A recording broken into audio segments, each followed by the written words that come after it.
Sizzle, sizzle, folks. Okay, my butter and olive oil is sizzling, so I'm going to turn my heat down before I do anything. I'm turning it down to number 6, which is probably medium-high right now. At the low end of medium-high. So here we go. As you notice, I'm not touching this chicken no more. So there it goes. Sizzle, sizzle. And again, if you want your chicken to cook real quick, do bang it out with one of those hammer thingies. I love doing that one, especially when getting out aggression, like you had a hard day and you just bang the crap out of your chicken. Boy, it feels good.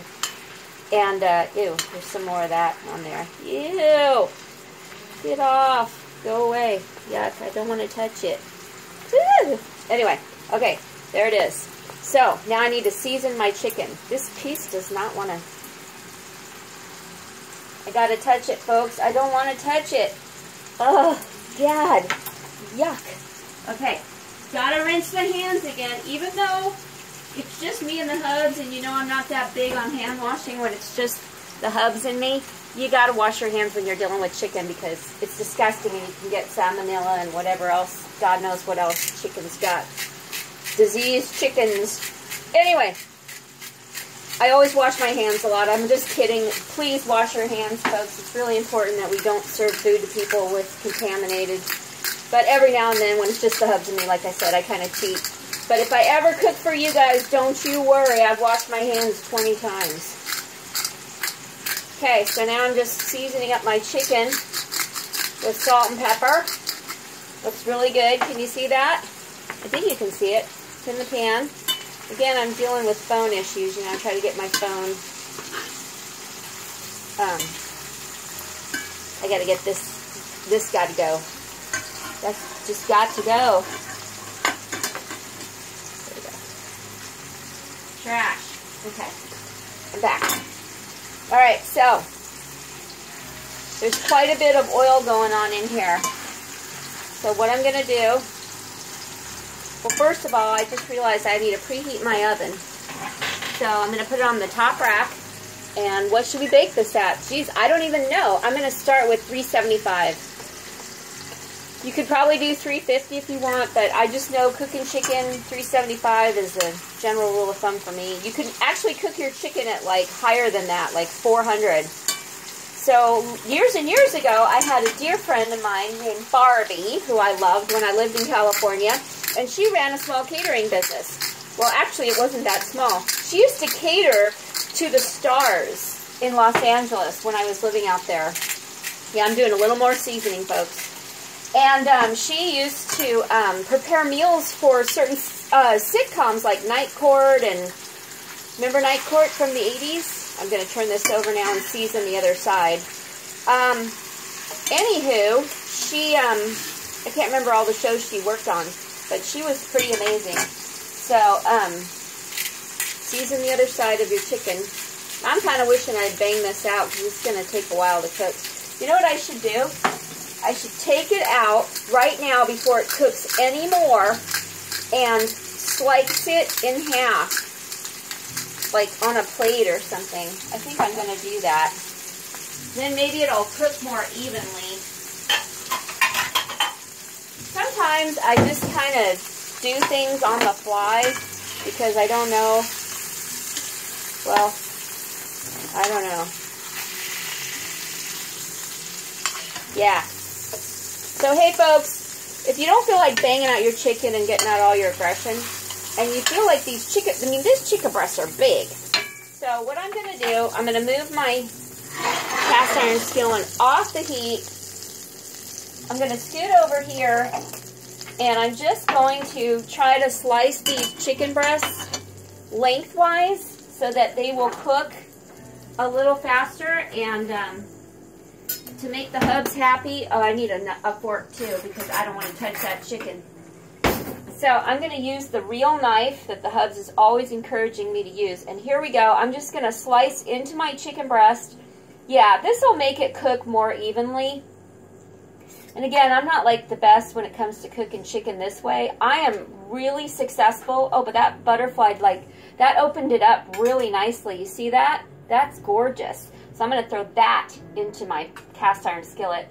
But what I was about to tell you guys is that, you know, my special talent is cooking like a whole chicken. I know how to roast a whole chicken really, really good, and that's like another cooking show. I also love beer butt chicken. I don't know if you guys have ever had beer butt chicken, where you stick a can of beer up the chicken's rump, and it's really yummy too, because it really gives it a lot of tender.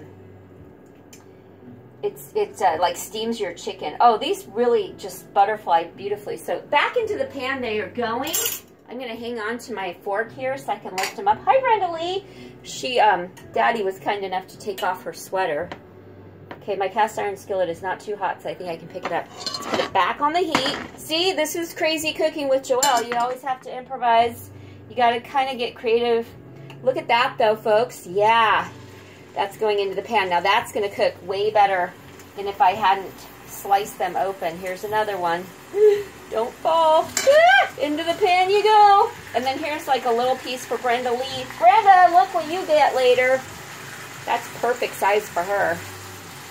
That's a couple meals for her, I think. This one still feels kind of thick. Maybe I should slice it some more. I think I will. No. Nah. We'll just leave it in there and see what happens. Okay, so there we go. The yucky raw side is down. We got to get rid of this disgusting plate. This is all kinds of yucky juices. Give it a nice little rinse under the sink. Brenda, what are you doing? Okay, so here we are. So anywho, I forgot what I was talking about as usual, but I'm really good with the beer butt chicken, which you cook on a barbecue grill. Yes, you do. You cook your beer butt chicken on a barbecue. You don't cook it in the house. And you season up your chicken with all kinds of amazing seasonings, like, oh God, what do you put on? Garlic powder, onion powder, salt and pepper, something green like basil or, you know, herbs prevents like I'm using. And then something red, I think it was paprika. Anyway, I've got a recipe for it somewhere. And then you pour out half the beer from the can, and you fill the other half, you reserve that beer because you're going to want to drink it. And then you put the rest of the can, you fill it up with your favorite barbecue sauce, and you stick it up the cavity of the chicken. You center it on your grill, and you cook it for like, I think it's like 2 hours on a low heat, and it just roasts. It's just the most amazing chicken ever. We love it. Cheers. Okay, so anyway, I'm going to let this saute a little bit here in my pan. And I'm going to take a pause, and I'm going to chop some onion here. Oh, yeah, it's already starting to brown real nice. There we go. Now I'm flipping them over again. Now, again, remember, folks, cast iron skillet cooks real quickly. There's Brenda Lee's little piece.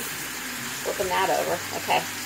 So, and I'm just trying to brown my chicken so it's really beautiful. I'll probably wash that plate off, and I'll transfer it from here to that plate because I want to use all the stuff that's in here. But I want to get it a little bit more brown. So I'm going to gently turn my heat up to 7, which is probably like medium-high. It's starting to splatter. And then while that's going on, I'm going to start chopping my onion. And I kind of want small pieces in the onion, just like with the garlic, you guys, because I don't want to bite into a really big piece of onion in this meal. I just want like a little hint of onion. And then as the garnish on top, we're going to do the green onion and the tomatoes.